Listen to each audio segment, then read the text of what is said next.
All right, welcome back everyone to web programming with Python and JavaScript. And today we take a look at one of the two main languages we're going to be looking at in this course. In particular, we're going to be looking at Python.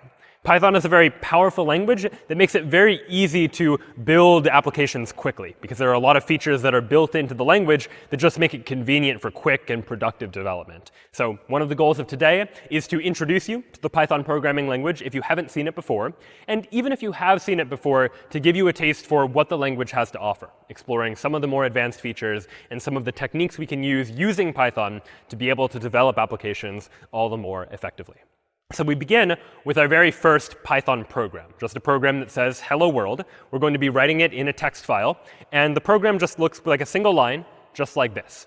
And if you've used other programming languages before, like C or Java or other languages, this probably looks pretty familiar syntax-wise. But just to break it down, we have a function called print built into the Python programming language for us.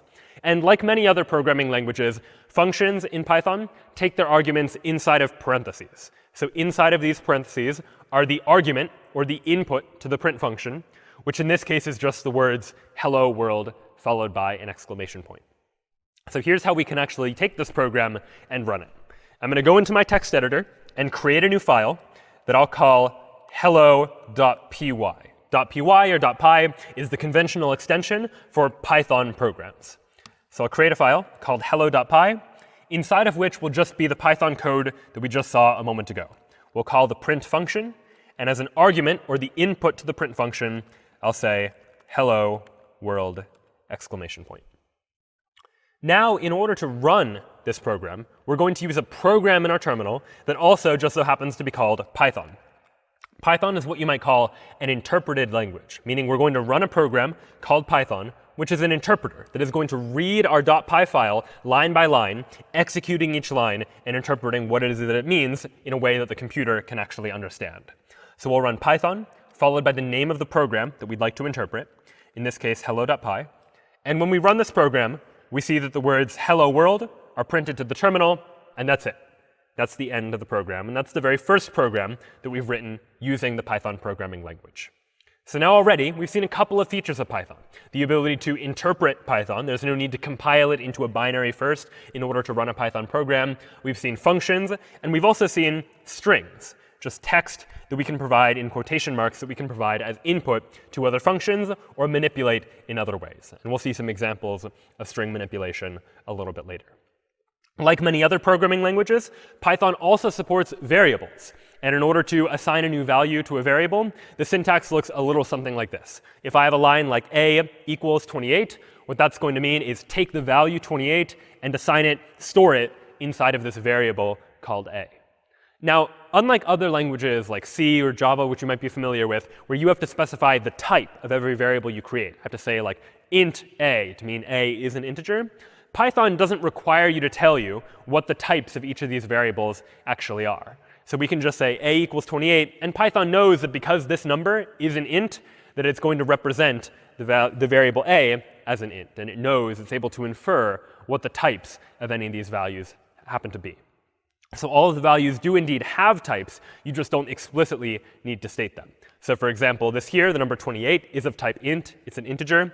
A number like 1.5 has a decimal in it. It's a floating point number. So that in Python is what we might call a float type. Any type of text, something like the word hello, wrapped in either double quotation marks or single quotation marks, Python supports both, is what we would call the str type, short for string. We also have a type for Boolean values, things that can be either true or false. In Python, those are represented using a capital T, true, and a capital F, false. Those are of type bool. And also, we have a special type in Python called the none type, which only has one possible value, this capital N, none. And none is a value we'll use whenever we want to represent the lack of a value somewhere. So if we have a function that is not returning anything, it is really returning none, effectively. And so you might imagine that none can be useful if ever you want a variable to represent the absence of something, for example. So lots of different possible types, and there are more types than just this. But here's a sampling of the possible variables and types that might exist inside of this language. So now let's try and actually use a variable in order to do something a little bit more interesting inside of our program. And we'll write a program that's able to take input from the user in order to say hello to them, for example. So I'll create a new file. We'll call it name.py. And to start, I'd like to prompt the user for input. I'd like to prompt the user to, for example, type in their name. So how might we do that? Well, just as there is a print function that is built into Python that just prints out whatever the argument happens to be, Python also has a built-in function called input that prompts the user for input and asks them to just type in some input.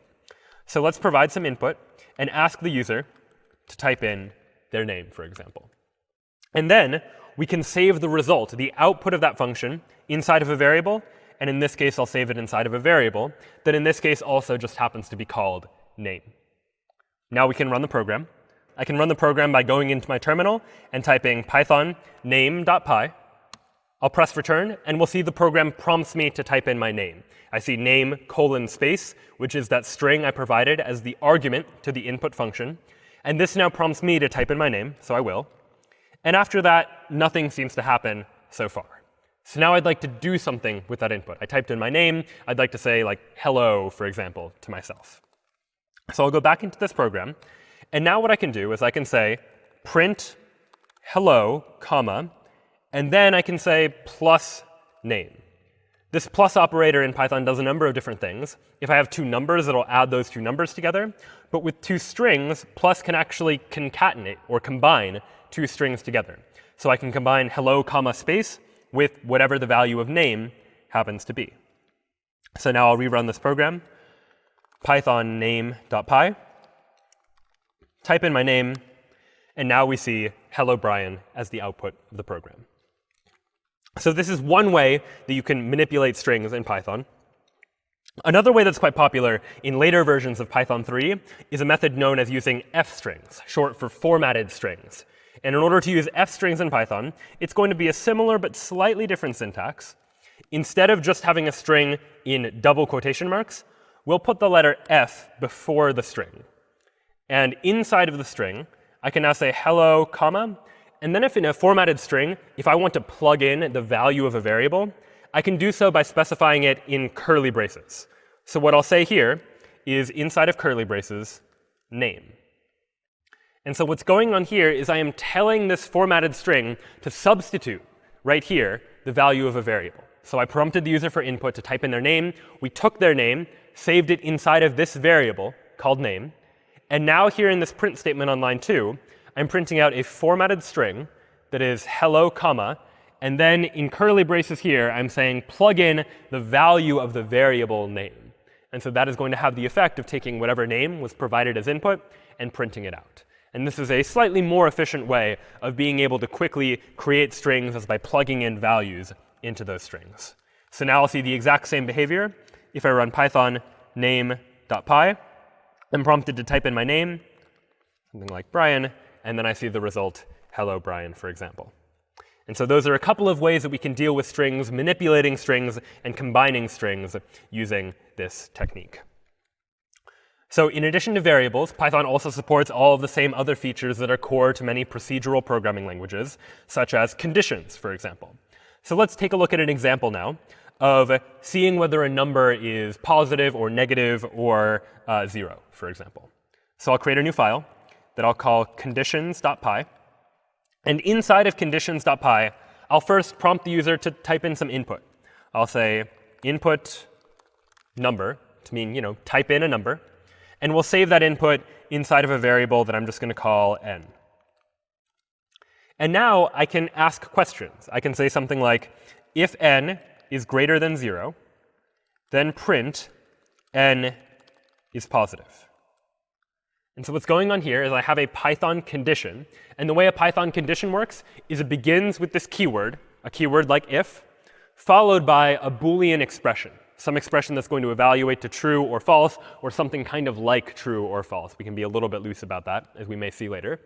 And then a colon means, all right, here is the beginning of the body of the if statement.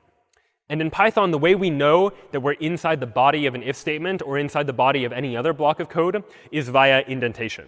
So in some languages like C, or in languages like HTML, which we saw a couple of lectures ago, the indentation isn't strictly required by the computer to be able to parse and understand what's inside the program.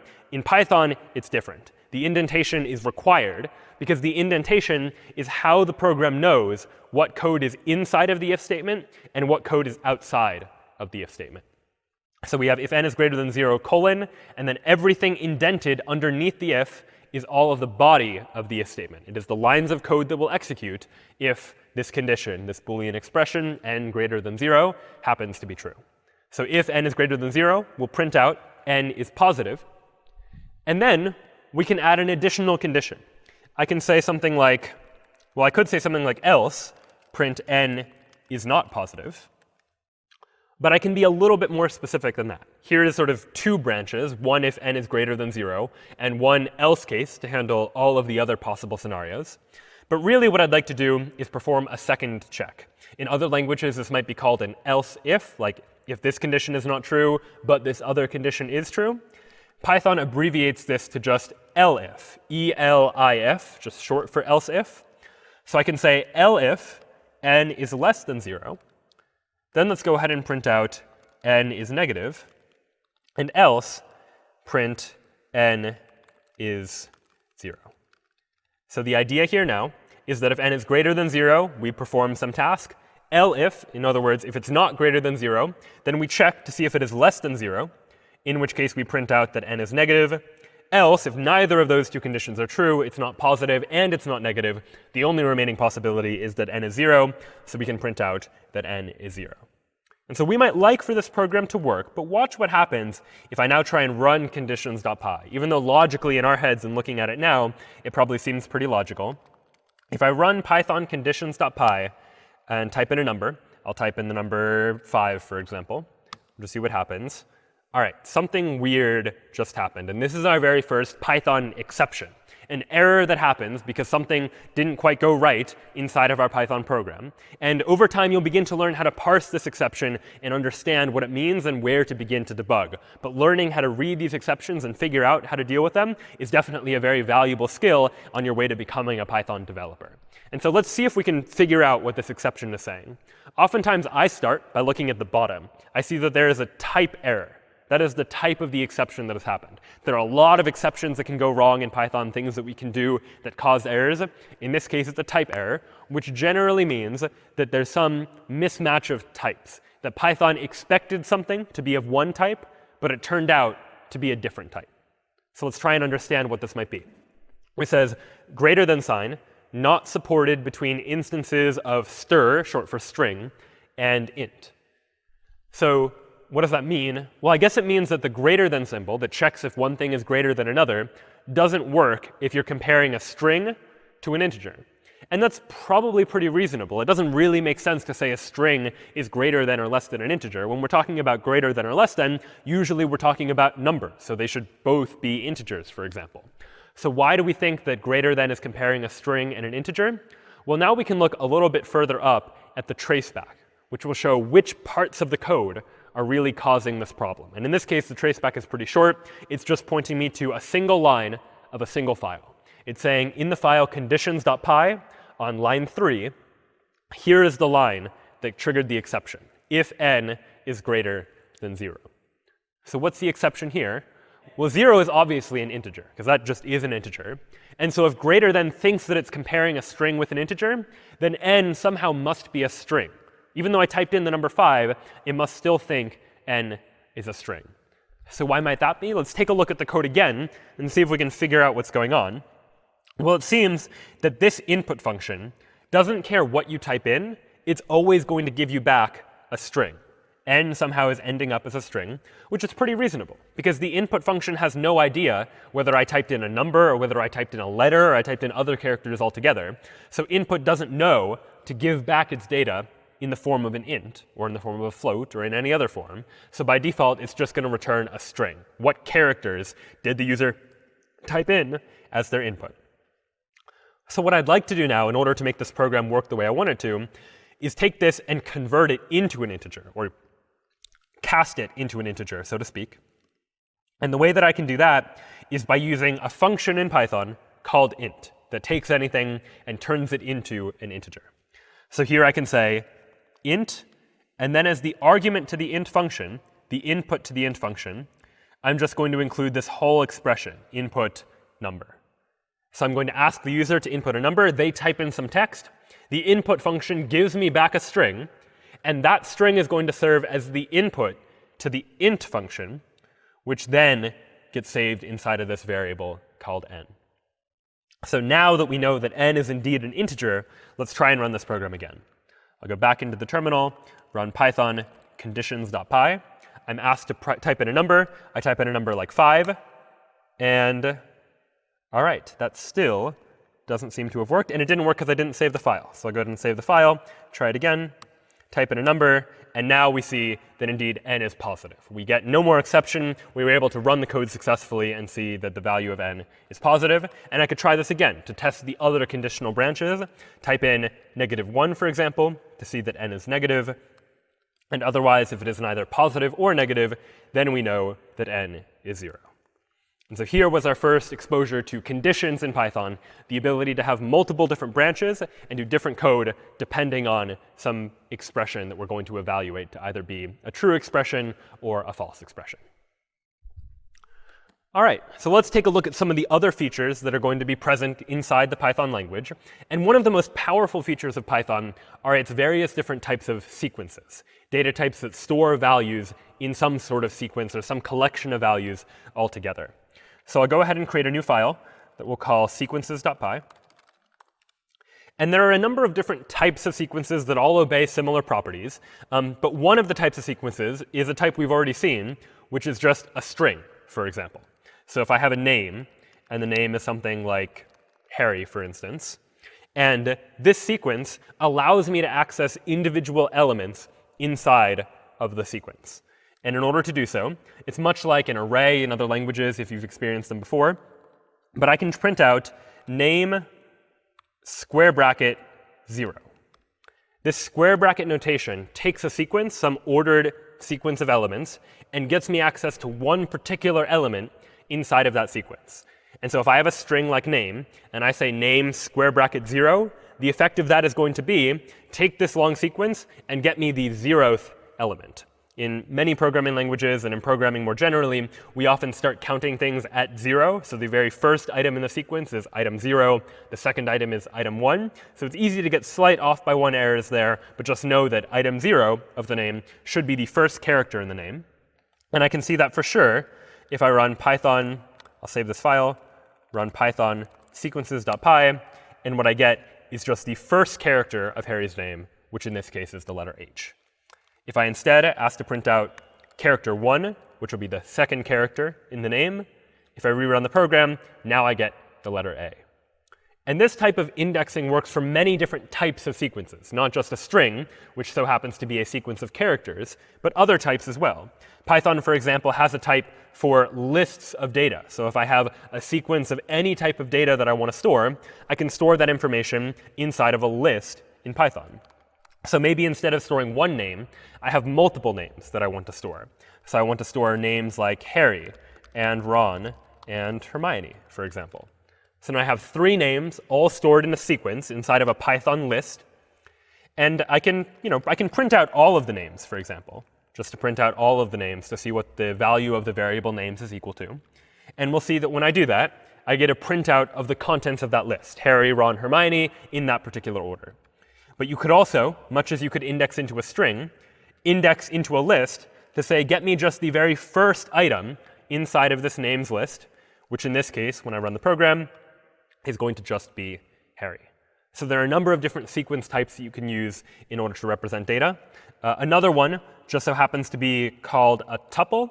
And a tuple is often used if you have a couple of values that aren't going to change, but you need to store a pair of values, like 2 values together or 3 values together or something like it. You might imagine that if you're writing a program to deal with graphing in 2 dimensions, for example, you might want to represent a point as an x value and a y value. And you could create 2 variables for it. I could say, let me say a coordinate x is going to be equal to 10.0 and coordinate y is equal to 20.0. But now I'm creating 2 variables for what's really one unit that just so happens to have 2 parts. And so to represent this, we can use a tuple in Python and just say something like coordinate equals 10.0, comma 20.0. So whereas in lists, we use square brackets to denote where the list begins and where the list ends, in a tuple, we just use parentheses to say we're grouping a number of values together. We're grouping one value, 10.0, with a second value, 20.0. And now we can pass around these two values as a single unit just by referencing them using a single name, which in this case is coordinate. So there are a number of different types of these various different sequences. And some of those sequences we'll take a look at are these data structures here. So list, for example, is a sequence of mutable values, which we took a look at. And mutable just meaning we can change the elements in the list. If I have a list, I can add something to the end of the list. I can delete something from the list. I can modify the values inside the list. A tuple, on the other hand, is a sequence of immutable values. Those values can't change. You can't add another element to the existing tuple. You'd have to create a new tuple in order to do so. And there are other data structures that exist as well. A couple that we'll take a look at in a moment include sets, which are a collection of unique values. So if you're familiar with sets from the world of mathematics, it's a very similar idea that whereas a list in a tuple keeps things in a particular order, a set does not keep things in any particular order. It's just a collection. And in particular, all of the values need to be unique. In a list or in a tuple, you might have the same value appearing multiple times. In a set, every value appears exactly once. And there are some advantages to sets, some ways that you can make your programs more efficient by using sets. If you know that you just need a collection, if you don't care about the order, if something is only going to show up exactly once at most, then you can use a set to potentially make your programs a little more efficient and a little more elegantly designed. And finally, one other data structure that's quite powerful, and that's going to come up a number of times during this course, is a dictionary. In Python, shortened to just a dict, which is a collection of what we're going to call key-value pairs. And the way I like to think of this is with an actual physical dictionary that you might find at a library that maps words to their definitions. In a physical dictionary, you open up the dictionary, and you look up a word, and you get the definition. And a dict in Python is going to be very similar. It's going to be a data structure where I can look something up by one keyword or one value and get some other value as a result. We call the thing that I'm looking up the key, and we call what I get when I do the looking up the value. So we keep pairs of keys and values. In the case of an actual dictionary, in the real world, the key is the word that we want to look up, and the value is its definition. But we can use this more generally in Python anytime we want to map something to some other value, such that we can very easily look up that value inside of this data structure. So we'll see examples of dictionaries as well. So let's now explore the first of these data structures, these lists, to explore what we can do by taking advantage of the features that are given to us by a Python list, for example. So we'll go ahead and create a new program that I'll call lists.py. And here I'm just going to create a list of names. So names equals Harry, Ron, Hermione, and Ginny, for example. And as I start to write multiple lines of code, especially as my Python programs start getting longer, it can be a good idea to document what it is that I'm doing. So I can say, let me add a comment to this particular line of code, just so I know what it is that I've done in this line of code. And in Python, there are a couple of different ways to create a comment, but the simplest way is just to use the # or the hashtag. As soon as you include that, everything after that for the remainder of the line is a comment. The interpreter is going to ignore that comment, so you can say whatever you want. It's more for you, the programmer, and for someone who's reading your program to be able to look at the program, understand what it's saying, and figure out what they need to do about it. So I can just say, define a list of names, for example, just to make it clear to me what it is that I have done inside of this line of code. So I can print out that list of names, as we've done before. And we'll see that when I print out that list of names, what I get is, let me run list.py. What I get is this list, Harry, Ron, Hermione, and Ginny. But I could also print out, as we've seen before, just the first of those names. Say, print out just names square bracket 0, in which case I'm going to get just Harry, for example. But now, recall that a list is mutable. I can modify the elements that happen to exist inside of this list. So I could say names.append a new name, something like Draco, for example. And so lists have a number of built-in methods or functions, which are functions that I can run on an existing list to access particular elements of the list or to modify the list in particular ways. And in the case of a list, the append method is a method or function that I can run that just adds a value to the end of an existing list. So I've added Draco to the list. And there are a number of other methods that I can use on lists, one of which is, for example, sorting a list. No need to write your own sorting algorithm in order to sort a sequence of objects. In Python, there is a built-in sort method that works on lists, where I can just say names.sort. That will automatically sort everything in the list. And now if I print out all of those names, go ahead and print them out and get rid of this old print statement. Now we see that we get 5 names that are printed out, because I had 4 elements originally in this list, but then I added a 5th one. And notice now that they are actually in alphabetical order, starting with Draco, ending with Ron, because I was able to sort the list by modifying the order in which those elements actually show up. And so lists can definitely be quite powerful. Anytime you need to store elements in order, a list is definitely a useful tool that Python gives to you. If you don't care about the order of the elements, though, and if you know that all the elements are going to be unique, then you can use a set, which is another Python data structure that works in similar ways, though the syntax is slightly different. So let's do an example with those. I'll create a new file, call it sets.py, and let me first create an empty set. And we can do that by just saying s equals, s is going to be the variable that will store my set, and I'll say set and then parentheses. That will just create an empty set that just so happens to have nothing inside of it. Now we'll add some elements to the set. So I can say s.add. Let's add the number 1 to the set. Let's add the number 2. Let's add the number 3. And let's add the number 4. And then we can print out the set to see what happens to be inside the set right now. Now when I run this program, python sets.py, we see that inside the set are 4 values, 1, 2, 3, and 4. They happen to be in order, but sets are not naturally ordered. They're not going to always keep track of what the order is going to be. But I could add, for example, if I add 3 again to the set, now I've added 3 to the set twice. I added 1, 2, 3, 4, and then 3 again. When I print out the contents of the set, it still just contains the elements 1, 2, 3, 4. No element ever appears twice in the set, following with the mathematical definition of a set, where no element ever appears more than once inside of a set.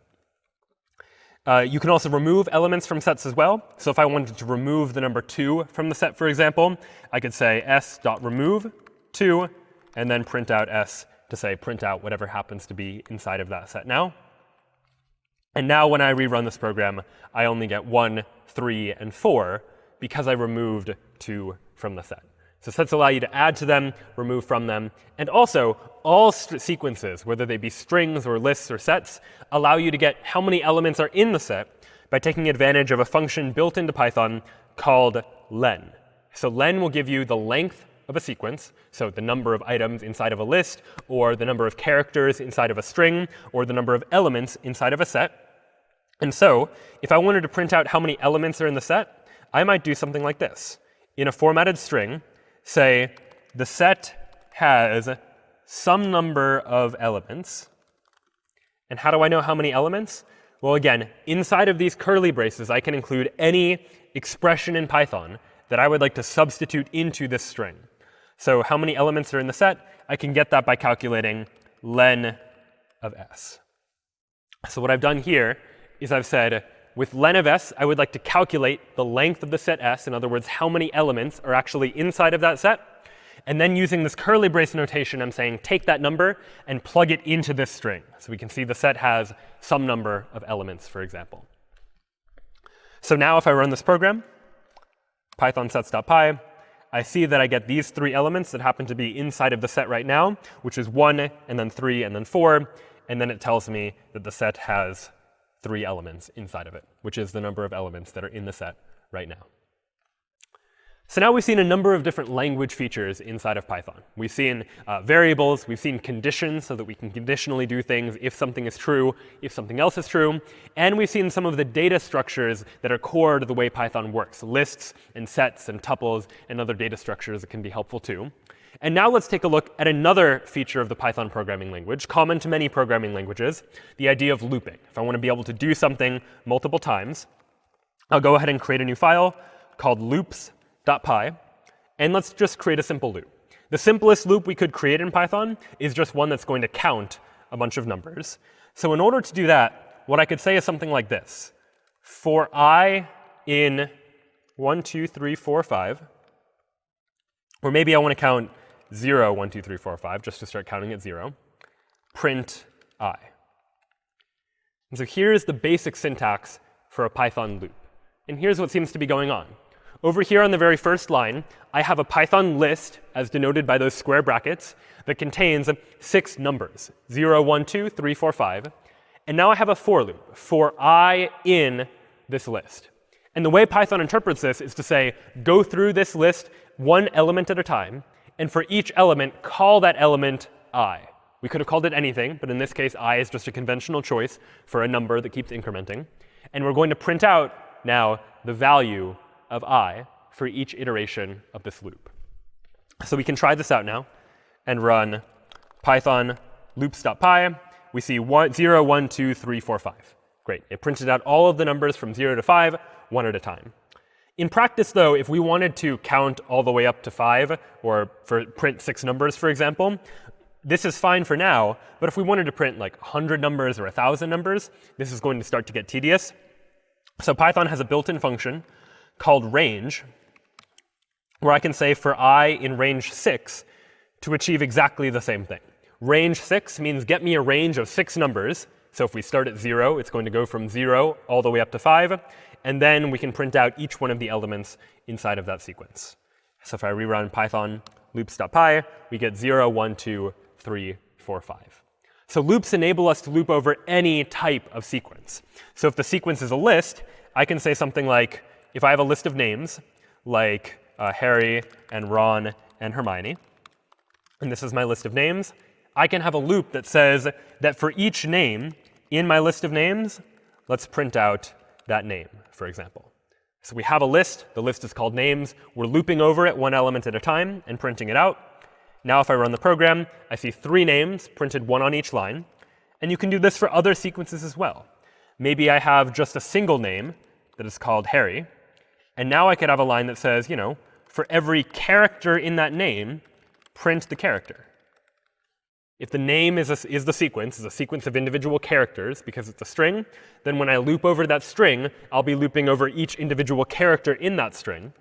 So I can run the program and see 1 on each line, each of the letters that just so happens to be inside of Harry's name.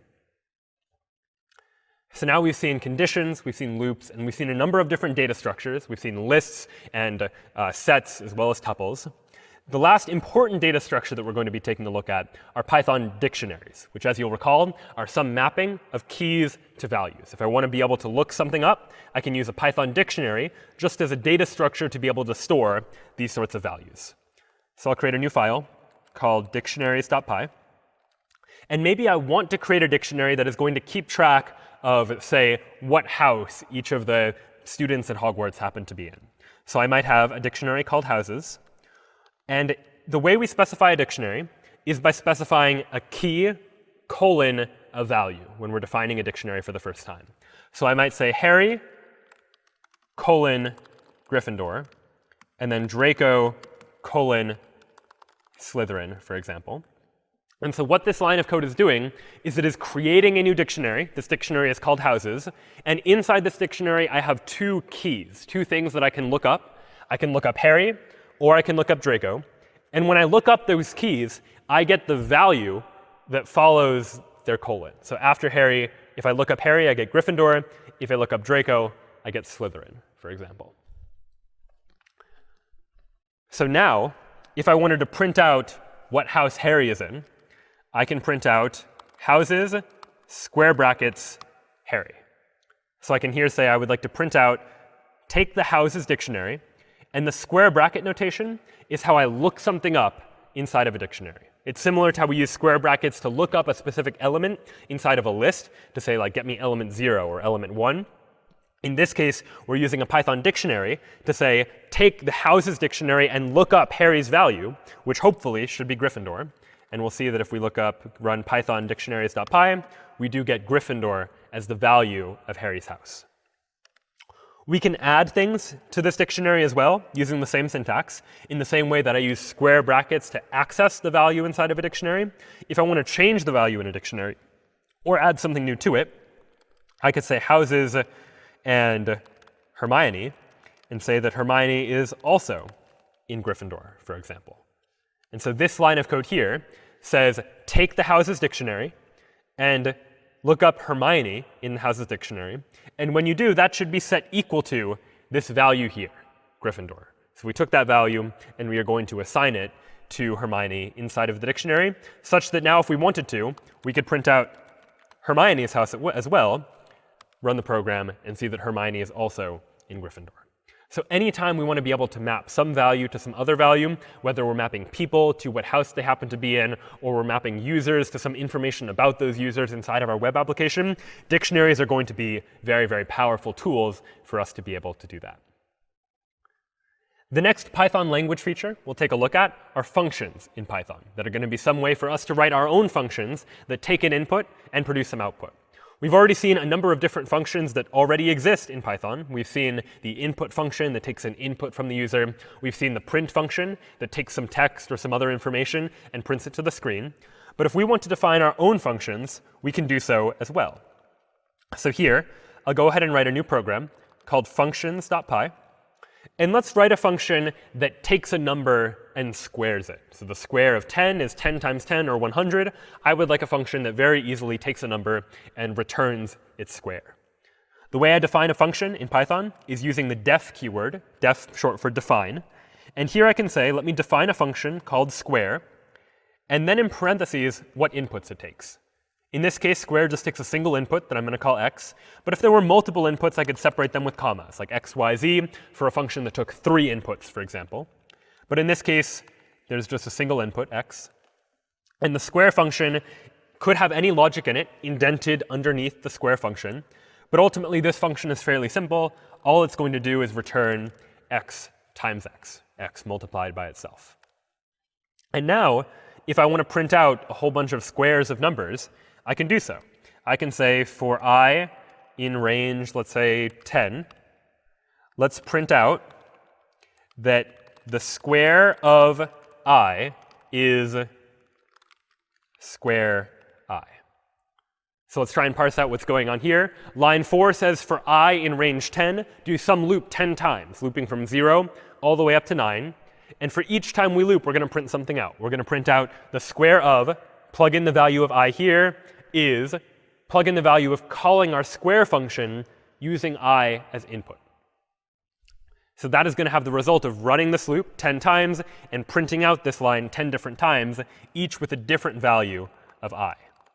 So I can run python functions.py, and here's what I see. The square of 0 is 0, square of 1 is 1, 2 is 4, so on and so forth, all the way up to the square of 9 is 81. So we've now written a function and been able to use it.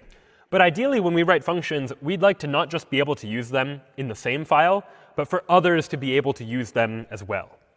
And so how can we do that?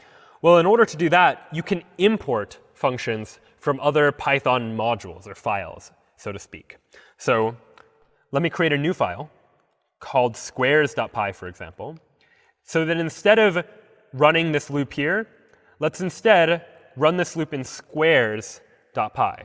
Again, separating out different parts of my code. I have one file that defines the square function inside of functions.py, and then another file called squares.py, where I'm actually calling the square function.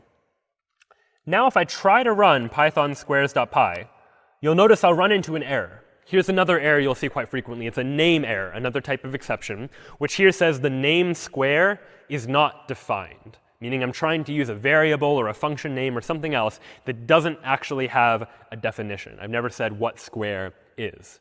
And that's because by default, Python files don't know about each other. If I want to use a function that was defined inside of another file, I need to import it from that file. And I can do so like so. I can say from functions import square. Functions was the name of this file, functions.py, and I'm saying from that Python module, I would like to import the square function as a function that I would like to use. Now I can run python squares.py, and we get the output that we expect. No more exception. I've now been able to import something from another module and access it this way. So this is one way to import, to literally say from functions, import a square function, import a particular name that is defined inside of functions.py. Another way I could have done this is just to say import functions. just import that whole module. But then I would need to say, instead of just square, I would need to say functions.square to mean go inside the functions module and get the square function and run that function. And this would operate in exactly the same way. So a couple of different options. I either import the entire module, in which case I use this dot notation to say access a particular part of that module, or I say from functions import square to just import the name square into this file entirely so that I can just use the word square whenever I want to.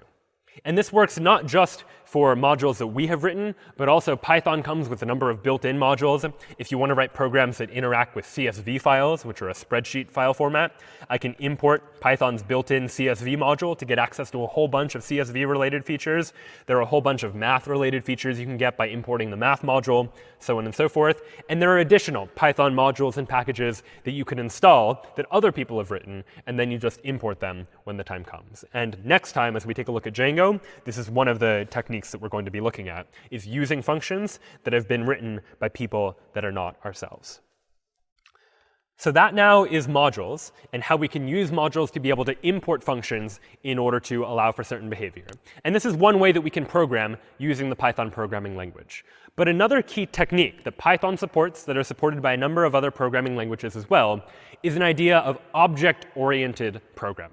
A special type of programming, or a programming paradigm, so to speak, which is a way of thinking about the way that we write programs. And in object-oriented programming, we think about the world in terms of objects, where objects might store information, store some data inside of them, and also support the ability to perform types of operations, some sort of actions or methods or functions, as we might call them, that can operate on those objects.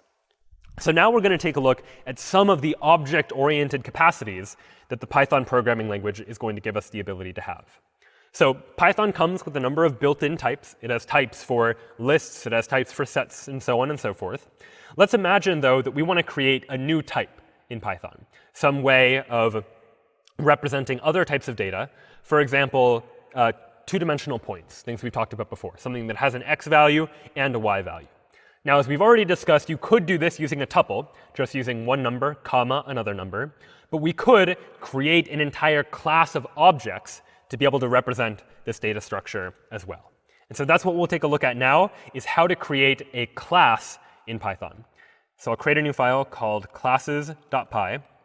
And all a class is you can think of a class as a template for a type of object. We are going to define a new class called point. And then, after we've defined what a point is, we will be able to create other points. We'll be able to create points that store x and y values, for example. And so what do we need in order to create a class? Well, we need some way to say that when I create a point, what should happen? And in Python, this is defined using what's called a magic method called underscore underscore init. And underscore underscore init is a method or function that is going to automatically be called every time that I try to create a new point. And this function takes a couple of arguments. All functions that operate on objects themselves, otherwise known as methods, are going to take the first argument called self. And this argument self represents the object in question. And this is going to be important because we don't just want a single variable called x to store the point's x coordinate, or a single variable called y to store the y coordinate, because two different points might have different x and different y values, and we want to be able to store those separately. And we're going to store them inside of the object itself. So this variable self references the object that we are currently dealing with, and it might change depending on which point we happen to be interacting with at any given time. What other inputs does a point need? Well, a point also needs an x value and a y value. So when we create a point, we're going to provide to that point an x value and a y value. Now, what do we need to do in order to store all this data inside of the point? Well, recall that self is representing the point itself. And so if we want to store data inside of that point, allow the point to store its own x and y values, then we need to store that data inside of the self, so to speak. And in order to do that, we can use this dot notation to say self.x is equal to whatever this input x happens to be. And self.y is equal to whatever this argument y happens to be. And these values, x and y, they could be called anything. They could just be called like input 1 and input 2, for example. And then you would just reflect them here. The important thing is that these two input values are being stored inside of the point itself in properties that we're going to call x and y. All right, so that was a little bit abstract, but now let's see how we could actually use this. If I want to create a new point called p, I can say p equals point, and then the self argument is going to be provided automatically. I don't need to worry about that. But I do need to provide input 1 and input 2, the x value and the y value. So I'll go ahead and provide an x value of 2 and a y value of 8, for example. So now I've created this point. And now that I have a point, I can print out information about the point. I can print out the x value of the point, and I can print out the y value of the point. Again, I'm using this dot notation to say go into the point and access data that is stored inside of that point. Access its x value and access its y value. So now, when I run this program, Python classes.py, what I get is 2 on the first line, that is the x value, and then 8 on the second line, that is the y value. So what we have here is a function called init that creates a point by storing the two inputs inside of the object, inside of a property called x and a property called y, such that later I can create a point which calls this init function implicitly. And after we've created the point, I can access the data inside of it. I can say print out whatever p.x is equal to, print out whatever p.y is equal to as well. So that was a fairly simple example of creating a class, just creating a class for representing a point, an x and a y value. Let's look at a more interesting example. Let's imagine that we're trying to write a program for an airline where the airline needs to keep track of booking passengers on a flight and making sure that no flight gets overbooked. We don't want more passengers on the flight than there is capacity on that flight. So let's define a new class that we're going to call flight. And this time, the init method is just going to take a single argument other than the self, which is the capacity. Every flight needs some sort of capacity to know how many people can fit on the plane. And so I'll store that inside of a value called self.capacity equals capacity. And what other information do we need to store about a flight? Well, a flight has a capacity, and it also has all of the passengers on the flight. And so we could represent this in a number of ways, but we know that lists can be used in order to store a sequence of values. So we'll go ahead and just create a list that will store in self.passengers that is going to be equal to the empty list. So we start out with an empty list of passengers. So now, if I want to create a flight, I can say flight equals, and then capital F flight, that's the name of the class, and then provide a capacity. I can say capacity of 3 to mean 3 people can go on this flight, but no more than 3. That is the capacity, because that is the argument that's specified inside of this init function. And when I do so, I'm automatically going to get this empty list of passengers. So now, let's think about what methods or what functions we might care about performing when it comes to a flight. So one reasonable function to add would be a function that says, all right, let's add a passenger to the flight if I want someone new to go on this flight. So how might I go about doing that? Well, let's define a new method, also known as a function, to this flight class called addPassenger. This method can be called whatever we want. Because this is a method that's going to work on an individual object, we need some way of referencing that object itself. So we'll use the keyword self again. And when we add a passenger, we need to add a passenger by their name. So I need to specify their name as well, such that now here, I want to add that name to the passengers list. How do I get access to the passengers list? Well, I have access to the self, the object itself. And I stored the passengers inside of self, in self.passenger, an attribute of this object. And self.passengers is a list that initially starts out as an empty list. But if I want to add something to the end of a list, we've already seen that in order to do that, I can say self.passengers.append name. So that adds someone new to the end of this passengers list. Now, what could potentially go wrong here? Well, every time we call this addPassenger function, what's going to happen is we are going to append to the end of this passengers list this name, but we haven't taken into consideration the capacity of the flight.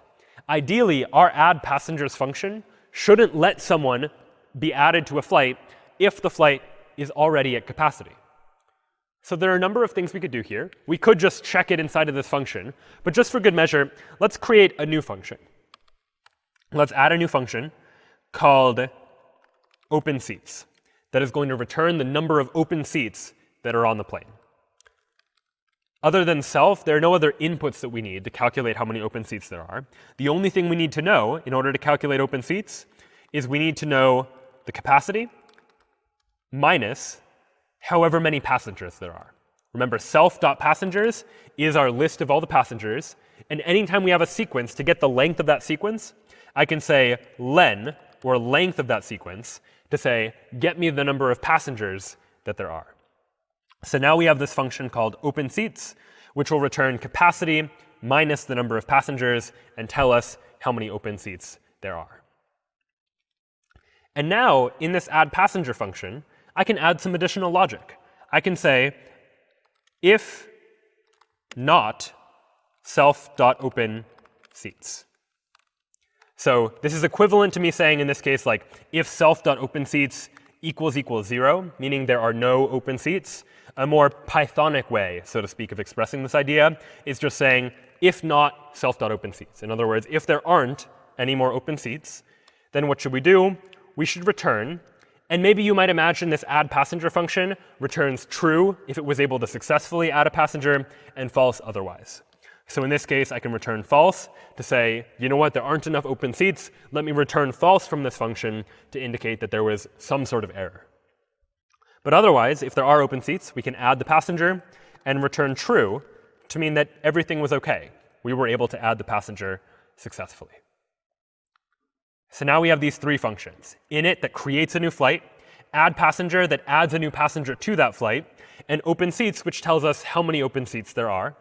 And now let's use those functions to actually add some passengers to this flight.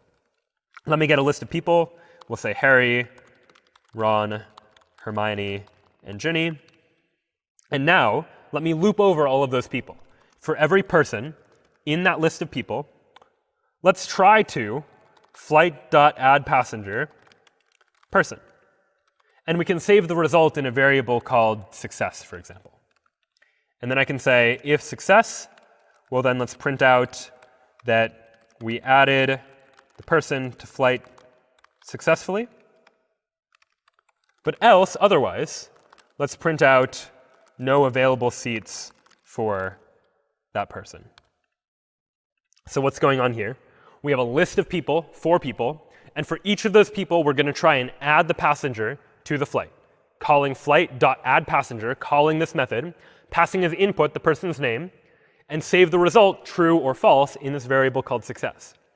If success is true, we print out we've added them successfully.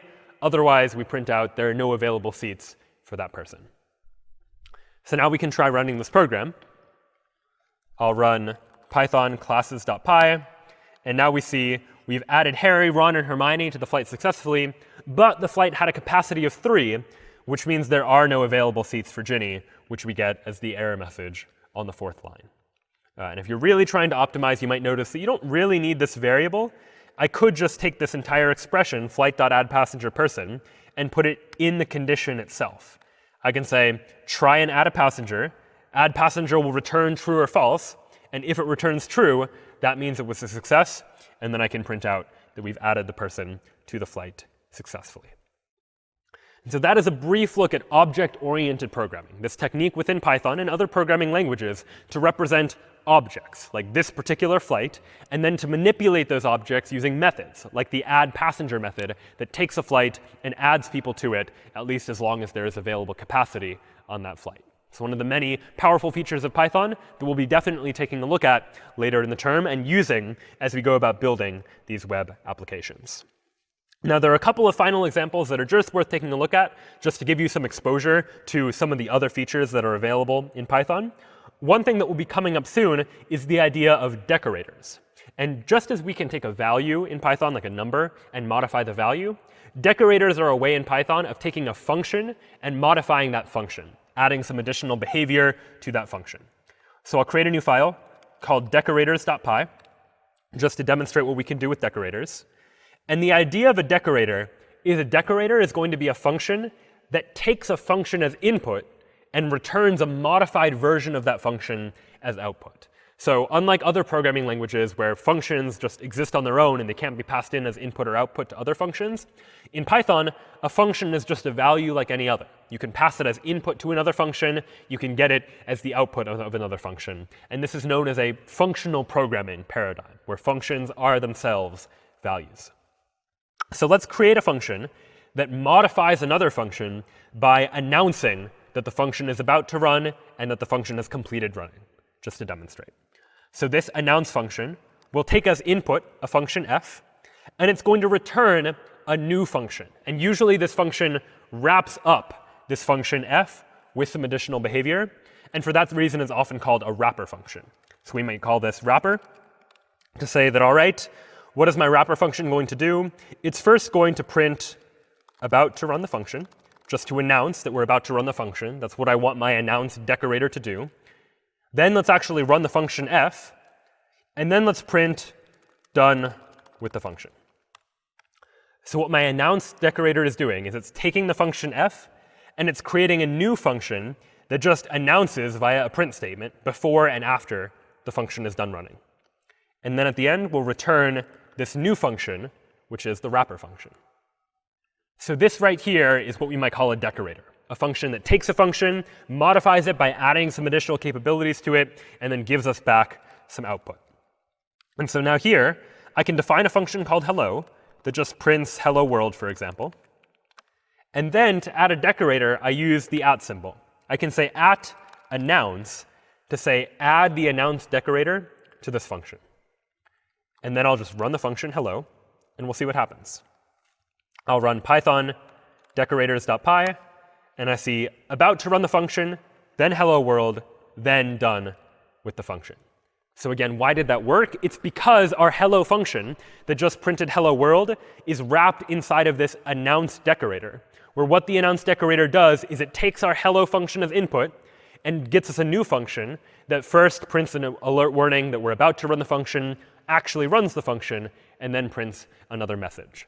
So a bit of a simple example here, but there's a lot of power in decorators for being able to very quickly take a function and add capability to it. You might imagine in a web application, if you only want certain functions to be able to run if a user is logged in, you can imagine writing a decorator that checks to make sure that a user is logged in, and then just using that decorator on all of the functions that you want to make sure only work when a user so happens to be logged in.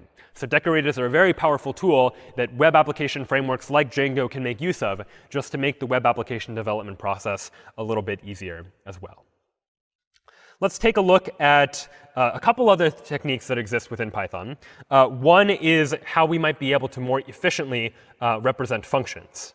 So let's imagine that I now have, I'm going to call this lambda.py for a reason you'll see in a moment. Let's imagine that I have a list of names, or people, for example. And inside of this list of people, each person, instead of being just a string, is going to be a dictionary that has both a name, like Harry, and a house, like Gryffindor. And let me add another name, like Cho, and a house like Ravenclaw, and then another name like Draco, and a house like Slytherin.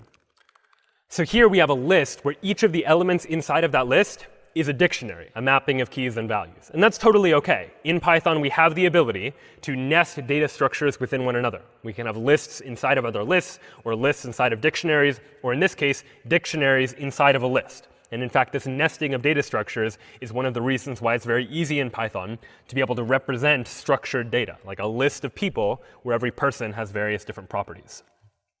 What I might like to do now is something like sort all of these people and then print them all out. So I might want to say people.sort and then print all the people. But if I try to run this, I'll get an exception. I get an exception type error less than not supported between dict and dict, which is sort of weird because I'm not using any less than symbol at all anywhere in my program. But in the traceback, you'll see that the line of code that it's catching on is people.sort. Somehow people.sort is causing a type error because it's trying to use less than to compare two dictionaries. And what this appears to mean is that Python doesn't know how to sort these dictionaries. It doesn't know, does Harry belong before or after Cho, because it doesn't know how to compare these two elements. And so if I want to do something like this, then I need to tell the sort function how to sort these people. And so in order to do that, one way I could do this is by defining a function that tells the sort function how to do the sorting, what to look at when sorting. So if I want to sort by people's name, let me define a function that I'll just call f that takes a person as input and returns that person's name by looking up the name field inside of that dictionary. And now I can sort people by their name by saying sort key equals f. What this means is sort all the people, and the way to sort them, the way you know how to compare them, is by running this function, where this function takes a person and gives us back their name. And this will sort everyone by name. Now if I run python lambda.py, you'll see that I first get Cho, then Draco, then Harry in alphabetical order by name. Whereas if instead I had tried to sort people by their house, by changing my function that I'm using to sort, and then rerun this, now I see that it's first Harry who's in Gryffindor, then Ravenclaw, then Slytherin, for example. So we get the houses in alphabetical order instead. But the reason I show this is because this function is so simple and is only used in one place, Python actually gives us an easier way to represent a very short one-line function using something called a lambda expression. And this is a way of including the function just as a single value on a single line. I can say, instead of defining a function called f, I can get rid of all of this and just say, sort by this key, a lambda, which is a function that takes a person and returns the person's name. So we say person as the input, colon, person name as the output. This is a condensed way of saying the same thing we saw a moment ago, of defining a function, giving it a name, and then passing in the name here. This right here is a complete function that takes a person and as input and returns their name. So Python lambda.py, that will actually sort the people by their name, Cho, then Draco, then Harry. Whereas if I have left off this key altogether and then tried to sort, well, then we get this type error, because we can't compare these two dictionaries. So we've seen a lot of different exceptions now throughout Python. So the very last example we'll take a look at is an example of how to deal with these exceptions, like what to do when things might go wrong if we want our program to be able to handle those possible exceptional cases, situations where things might, in fact, go wrong. So let's try an example. I'll create a new file that I'm going to call exceptions.py. And what exceptions.py is going to do is it's going to get some input. It's going to say, let's get an integer input called x, and let's get an integer input called y. And then let's go ahead and print out the result of x divided by y. So result equals x divided by y. And then let's print out something like x divided by y equals result. And we can literally print out the values of x and y. So this is a simple program that's just performing some division. Get a value of x, get a value of y, divide the two, and print out the result. We can try running this by running python exceptions.py. If I were to type in like 5 and then 10, 5 divided by 10 is 0.5, exactly what I might expect. But what could go wrong now? If you remember from math, in division, what could go wrong is if I type in 5 and then 0 and try and do 5 divided by 0, what's going to happen? Well, when I do that, I get an exception. I get a zero division error, which is an error that happens whenever you try to divide by 0. What I'd like to happen, though, in this case, is not for my program to display kind of a messy error and a traceback like this, but to handle the exception gracefully, so to speak, to be able to catch when the user does something wrong and report a nicer looking message instead. And so how might I go about doing that? Well, one thing I can do here is instead of just saying result equals x over y, I can say try to do this. Try to set result equal to x divided by y. And then say, except if a zero division error happens, then let's do something else. Let's print error cannot divide by 0, and then exit the program. How do you exit the program? It turns out there's a module in Python called sys. And if I import the sys module, I can say sys.exit1 to mean exit the program with a status code of 1, where a status code of 1 generally means something went wrong in this program. So now I'm trying to divide x divided by y, except I have an exception handler. This is a try except expression. I'm saying try to do this, except if this exception happens, rather than have the program crash, just print out this error message, can't divide by 0, and then exit the program. So now let's try it. Python exceptions.py. Again, 5 and 10 works totally normally, gets me a value of 0.5. But now if I try 5 and 0, press return, I get an error. Cannot divide by 0. No long exception that's going to look complicated to the user. It's no longer messy. I've been able to handle the exception gracefully. Now, one other exception that might come up is, what if instead of x is 5, I type in a word like hello, something that's not a number? Now, I get another type of exception, a value error, which is happening when I try and convert something to an int, because hello cannot be converted into a base 10 integer. You can't take text that is not a number and turn it into an integer. So instead, I'm getting this value error here. How can I deal with that? Well, I can deal with it in much the same way. When I'm getting this input, x and y, I can say, rather than just get the input, just try to get the input. Except if a value error happens, which is the error that we got a moment ago, this value error, then print error invalid input, and go ahead and sys.exit 1. So now I've been able to handle that error as well. I can say Python exceptions.py. I can say hello, and I just get error invalid input. I can divide by 0. I get error cannot divide by 0. But if I do type a valid x and a y value, then I get the result of dividing one number by the other. And so exception handling is often a helpful tool for if you expect that some lines of code you might be running might run into some sort of problem, be they a value error or a zero division error or some other error altogether, to be able to handle those errors gracefully. And that's probably what you want if you're going about building a web application using Python, is the ability to say that if something goes wrong, we want to handle the error nicely, display a nice error message to the user, telling them what was wrong, instead of having the program entirely crash. So those are some of the key features now of this Python programming language, this language that gives us the ability to define these functions and loops and conditions in very convenient ways, to create classes where we can begin to build objects that are able to perform various different types of tasks. And next time, using Python, we'll be able to design web applications such that users are able to make requests to our web applications and get some sort of response back. So we will see you next time.